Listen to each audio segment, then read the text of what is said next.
სიღნაღის მუნიციპალიტეტის ქალაქ წნორში საქართველოს ეროვნული გმირის მერაბ კოსტავას ბიუსტის აზეიმოდ გაიხსნა. გახსნის ცერემონიას გარემოს დაცვისა და სოფლის მეურნეობის მინისტრი დავით სონღულაშვილი, კახეთის მხარეში სახელმწიფო რწმუნებული გიორგი ალადაშვილი, სასულიერო პირები, საკანონმდებლო და ადგილობრივი ხელისუფლების წარმომადგენლები ესწრებოდნენ.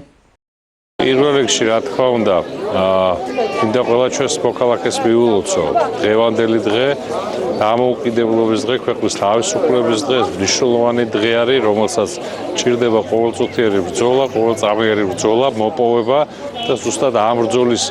გამორჩეული და განსაკუთრებული სიმბოლო იყო მერაბ კოსტავა, რომელიც იყო გაუტეხელი სულის ქართველობის და თავისუფლების სიმბოლო და მოგეხსენებათ, რომ ამ სკვერს ქვია მერაბ კოსტავას სახელობის სკვერი, ნამყოფი არის თვითონ და ზუსტად ამის საპატივცემულოდ დღეს გაიხსნა ეს ბიუსტი, რომელიც თვითონ გამოხატავს კიდევ ერთხელ დღევანდელი დღის ხასიათს და განწყობას. საქართველოს დამოუკიდებლობის დღე, რომელიც თითოეული ქართველისთვის ასოცირდება თავისუფლებასთან და პატრიოტიზმთან, სიმბოლურია, რომ ქალაქ წნორში გავხსენით მერაბ კოსტავას სახელობის